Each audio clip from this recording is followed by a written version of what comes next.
अस्सलामुअलैकुम। आज की वीडियो प्रेजेंट टेंस के बारे में एक डिटेल्ड वीडियो होगी जिसमें हम प्रेजेंट टेंस यानी ज़माने हाल और उससे मुतल्लिक 4 इक़साम को समझेंगे जो कि indefinite, continuous, perfect and perfect continuous हैं। तो आइए प्रेजेंट टेंस में सबसे पहले प्रेजेंट इंडेफिनिट टेंस को समझते हैं। Present indefinite tense is used to describe habitual actions, universal truths and repeated actions.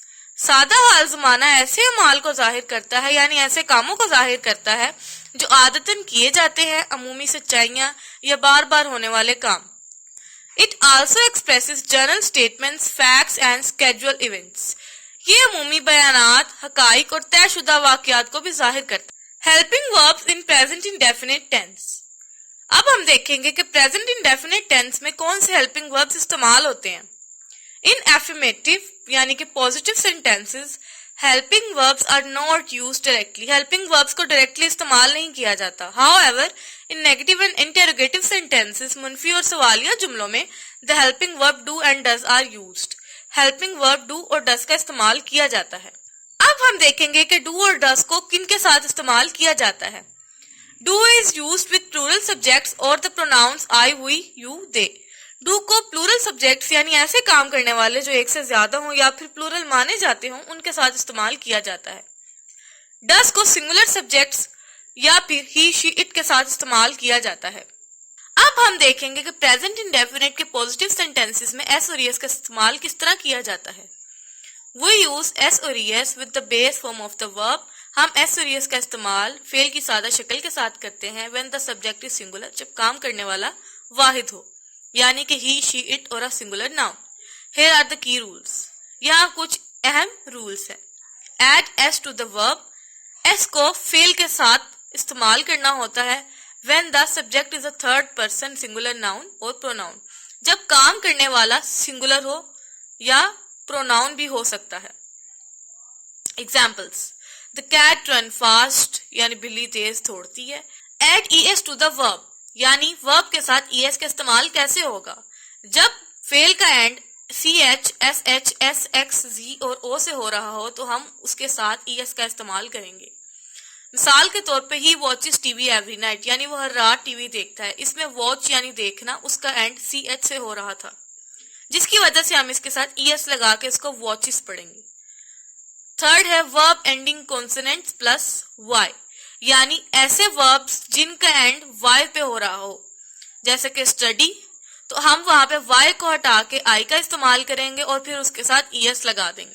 अब हम एफर्मेटिव सेंटेंसेस यानी पॉजिटिव सेंटेंसेस को देख लेते हैं, जिसमें सबसे पहले सब्जेक्ट यानी काम करने वाला प्लस वर्ब फर्स्ट फॉर्म यानी फेल की पहली शक्ल प्लस एस या ईएस विद सिंगुलर, यानी कि जब सब्जेक्ट सिंगुलर हो तो वर्ब के साथ एस या एस का इजाफा किया जाएगा प्लस ऑब्जेक्ट यानी काम।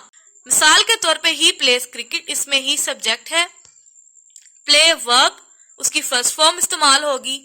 यहाँ पे ही यानी काम करने वाला सिंगुलर था इसलिए वर्ब की यानी प्ले के साथ एस का इस्तेमाल किया गया है प्लस ऑब्जेक्ट यानी क्रिकेट इस्तेमाल किया गया है। यहाँ पे दूसरी मिसाल यहाँ पे दी गई है, दे गो टू स्कूल, वो स्कूल जाते हैं। इसमें दे सब्जेक्ट है, गो वर्ब है। यहाँ पे एस या एस का इस्तेमाल नहीं किया गया क्योंकि दे यानी कि सब्जेक्ट काम करने वाले एक से ज्यादा थे। इसका सेंटेंस स्ट्रक्चर कुछ यूं है, subject plus do, does plus not plus verb first form plus object, यानी काम करने वाला डू और डस जो कि हेल्पिंग वर्ब्स होते हैं, प्लस नॉट का इस्तेमाल होगा क्योंकि ये नेगेटिव सेंटेंस है, प्लस वर्ब यानी काम plus object. He does not play cricket, वो क्रिकेट नहीं खेलता। They do not go to school, वो स्कूल नहीं जाते। अब हम प्रेजेंट इंडेफिनिट के इंटरोगेटिव सेंटेंसेस के बारे में बात करेंगे, जिसमें सबसे पहले do, does plus subject plus base form of the verb plus object आ जाएगा एंड देन क्वेश्चन मार्क। इसमें आप देख सकते हैं कि हेल्पिंग वर्ब्स डू और डस सब्जेक्ट से पहले चले जाएंगे। प्रेजेंट इंडेफिनिट टेंसेस हो या कोई भी दूसरा टेंस हो, उसमें सब्जेक्ट से पहले हेल्पिंग वर्ब इस्तेमाल होंगे इंटरोगेटिव सेंटेंसेस में। Present continuous tense is used to describe actions that are happening right now. जारी हाल ज़माना उन अमाल को जाहिर करता है जो इस वक्त हो रहे हों और ongoing at the present moment, या इस वक्त जारी हों। It can also describe temporary situations and future plans. ये आर्जी हालात और मुस्तकबिल के मंसूबों को भी जाहिर करता है। मिसाल के तौर पे ऐसे जुमले जिनके आखिर पर रहा है, रही है वगैरह आ रहा हो तो आप समझ सकते हैं कि ये प्रेजेंट कंटिन्यूस के जुमले हैं। Helping verbs in present continuous tense. Present continuous tense में हेल्पिंग वर्ब्स का इस्तेमाल किस तरह होता है? In present continuous tense, the helping verbs is, am and are used with the verb in its ing form. यानी प्रेजेंट कंटिन्यूस टेंस में is, am, are का इस्तेमाल वर्ब की ing फॉर्म के साथ होता है। यहाँ पे अब हम आपको बताएंगे कि is, am, are किन चीजों के साथ इस्तेमाल किए जाते हैं। is का इस्तेमाल सिर्फ और सिर्फ तब किया जाता है जब सब्जेक्ट सिंगुलर हो, यानी he, she, it। am का इस्तेमाल सिर्फ I के साथ किया जाता है। R is used with plural subjects we, you, they। R को plural subjects के साथ इस्तेमाल किया जाता है। अब हम प्रेजेंट कंटिन्यूस सेंटेंस के एफर्मेटिव यानी पॉजिटिव सेंटेंस स्ट्रक्चर देख लेते हैं, जिसमें सबसे पहले subject plus is, am, are यानी हेल्पिंग वर्ब्स प्लस वर्ब की ing form plus object. She is reading a book, इसमें शी सब्जेक्ट है, इज एक हेल्पिंग वर्ब है। आपको पहले बताया गया है कि इज किसके साथ इस्तेमाल होगा जब सब्जेक्ट सिंगुलर होगा। रीड वर्ब यानी कि पढ़ना, वर्ब के साथ ing लगा दिया जाएगा तो रीडिंग बन जाएगा प्लस ऑब्जेक्ट यानी जिसपे काम किया जा रहा हो। She is reading a book, इसमें वो किताब पढ़ रही है तो किताब पर काम हो रहा है, इसलिए ऑब्जेक्ट क्या होगा? किताब। दे आर प्लेइंग फुटबॉल, वो फुटबॉल खेल रहे हैं, इसमें दे सब्जेक्ट है। आपको बताया गया था कि आर प्लूरल सब्जेक्ट्स के साथ इस्तेमाल होगा, दे तो एक से ज्यादा होते हैं, इसीलिए यहाँ पे आर का इस्तेमाल हुआ है। प्ले यानी खेलना, उसके साथ ing का इजाफा कर दिया गया है प्लस ऑब्जेक्ट यानी फुटबॉल, वो फुटबॉल खेल रहे हैं, यानी इसमें फुटबॉल पे काम हो रहा था तो फुटबॉल एक ऑब्जेक्ट हुआ। अब हम नेगेटिव टेंसेस को देख लेते हैं, जिसमें सेंटेंस स्ट्रक्चर कुछ यूं है। Subject plus is, am, are plus not plus verb ing plus object, यानी कि सबसे पहले काम करने वाला plus helping verbs plus not क्योंकि नेगेटिव सेंटेंस है प्लस फेल यानी वर्ब उसकी ing की फॉर्म प्लस ऑब्जेक्ट यानी जिस पर काम हो रहा। Example, she is not reading a book, वो किताब नहीं पढ़ रही है, इसमें शी सब्जेक्ट है, इज हेल्पिंग वर्ब है, आपको पहले बता चुके हैं कि इस सिंगुलर सब्जेक्ट्स के साथ इस्तेमाल होता है, प्लस नॉट क्योंकि नेगेटिव सेंटेंस है, प्लस वर्ब यानी रीड, उसके साथ ing लगेगा तो रीडिंग बन जाएगा, प्लस अ बुक यानी किताब, अ ऑब्जेक्ट। दूसरी मिसाल है, they are not playing football, वो फुटबॉल नहीं खेल रहे हैं, इसमें भी सेम वही फॉर्मूला इस्तेमाल हुआ है।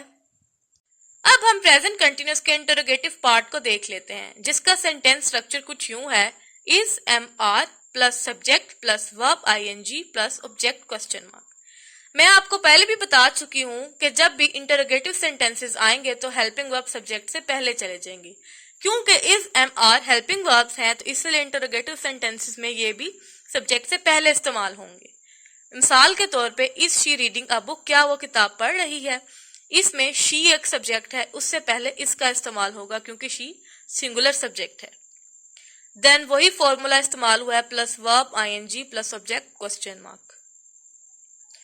आर दे प्लेइंग फुटबॉल, क्या वो फुटबॉल खेल रहे हैं, इसमें भी वही फॉर्मूला इस्तेमाल करते हुए हेल्पिंग वर्ब सब्जेक्ट से पहले आ जाएगा, देन दे यानी subject playing verb plus ing आ जाएगा प्लस ऑब्जेक्ट यानी फुटबॉल। अब आते हैं present perfect tense. Present perfect tense is used to describe actions that were completed at an unspecified time.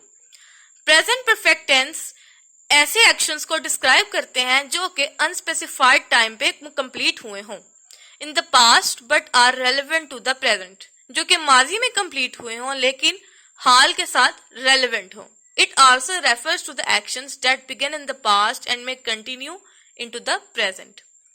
ये ऐसे अमाल को जाहिर करते हैं जो माजी में शुरू हुए हों और अब तक जारी हों। अब हम प्रेजेंट परफेक्ट टेंस में यूज होने वाले हेल्पिंग वर्ब्स के बारे में बात करेंगे। In present perfect tense the helping verbs has and have are used with the past participle form, third form of the verb. Present perfect tense में helping verbs has and have को verb की third form के साथ इस्तेमाल किया जाता है। Use of has and have. Has is used with singular subjects he, she, it. Has को वाहिद सब्जेक्ट्स के साथ इस्तेमाल किया जाता है, यानी जब काम करने वाला सिंगुलर हो। Have is used with plural subjects I, we, you, they. अब हम इसका सेंटेंस स्ट्रक्चर देख लेते हैं। Subject plus has, have plus past participle, third form of the verb plus object, जिसमें सबसे पहले काम करने वाला plus helping verb, has, have plus verb की थर्ड फॉर्म प्लस ऑब्जेक्ट। मिसाल के तौर पे ही हैज ईटन लंच, इसमें ही एक सब्जेक्ट है, क्योंकि ही सिंगुलर था इसलिए उसके साथ हैज का इस्तेमाल किया गया है।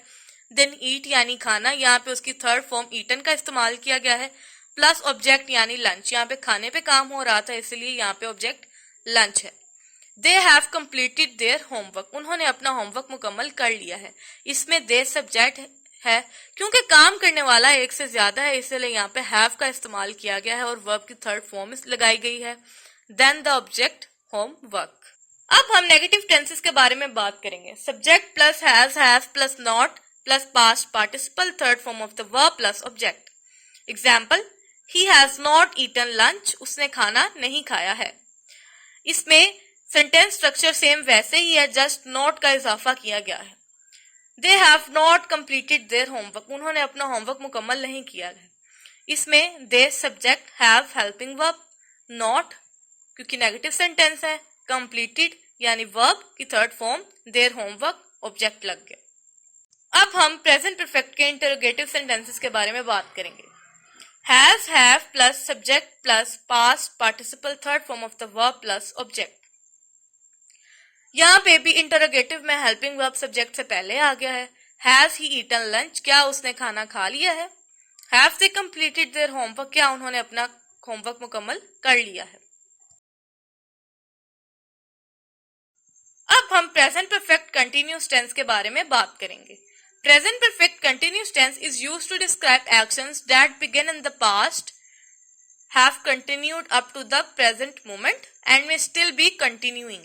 मुकम्मल जारी हाल उन अमाल को जाहिर करता है जो माजी में शुरू हुए हों, हाल तक जारी हैं और मुमकिन है कि अब भी जारी रहेंगे। इट एम्फसाइजेज द ड्यूरेशन और on going nature of an activity, ये अमल की मुद्दत या जारी हालत पर जोर देता है, यानी ऐसे काम जो पास्ट से शुरू हुए हों, प्रेजेंट में हो रहे हों और उम्मीद हो कि फ्यूचर में भी होंगे। Helping verbs in present perfect continuous tense. In present perfect continuous tense, the helping verbs has been, have been are used with the ing form of the verb. इसमें has been और have been का इस्तेमाल किया जाता है। Use of has been and have been. Has been is used with singular subjects. Has been को singular subjects यानी he, she, it के साथ इस्तेमाल किया जाता है। Have been को plural subjects यानी I, we, you, they के साथ इस्तेमाल किया जाता है। Use of since and for in the present perfect continuous tense. Since is used to specify the starting point of the action. Since को तब इस्तेमाल किया जाता है जब हमने काम के स्टार्टिंग पॉइंट को डिस्क्राइब करना हो। It refers to a specific time in the past. Example, she has been working since 8 AM. यानी वो सुबह 8 बजे से काम कर रही है। जैसा कि इसमें हमने काम के स्टार्टिंग पॉइंट के बारे में बताया है, यानी काम कब शुरू हुआ, सुबह 8 बजे। जब आपने किसी भी काम के स्टार्टिंग पॉइंट के बारे में बताना होगा तो हम सिंस का इस्तेमाल करेंगे। This means the action of working started at 8 AM and is still going on. For is used to indicate the duration or the amount of time that the action has been happening. For को तब इस्तेमाल किया जाता है जब आपने काम की ड्यूरेशन बतानी हो कि काम कितनी देर से चल रहा है। Example, he has been playing football for 2 hours. वो 2 घंटे से फुटबॉल खेल रहा है। This mean he has started playing 2 hours ago and is still playing. इसका मतलब यह है कि उसने खेलना 2 घंटे पहले शुरू किया था और अब तक खेल रहा है। यहाँ से आपको वाज़ेह हो गया होगा कि हम सिंस का इस्तेमाल तब करेंगे जब हमने काम के स्टार्टिंग पॉइंट के बारे में बताना हो, यानी हमें काम के एग्जैक्ट टाइम का पता हो।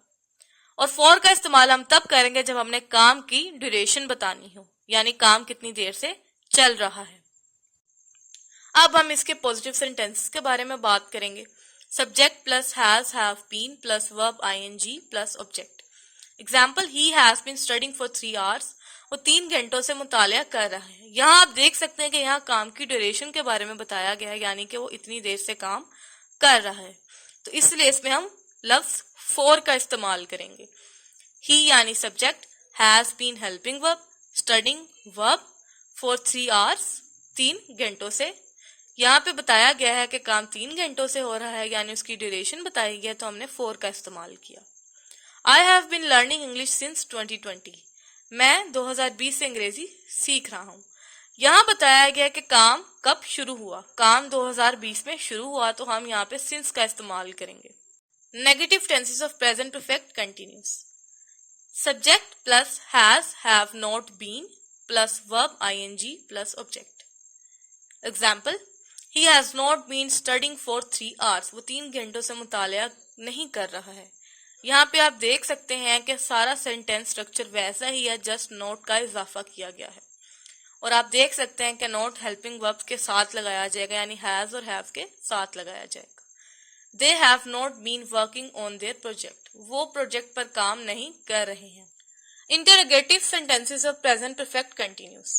Has, have plus subject plus been plus verb ing plus object question mark. Has he been studying for 3 hours? क्या वो 3 घंटों से मुतालिया कर रहा है। यहाँ आप देख सकते हैं कि हेल्पिंग वर्ब सब्जेक्ट से पहले आ गया है, देन सेंटेंस स्ट्रक्चर वैसा ही रहेगा और एंड पे क्वेश्चन मार्क लग जाएगा।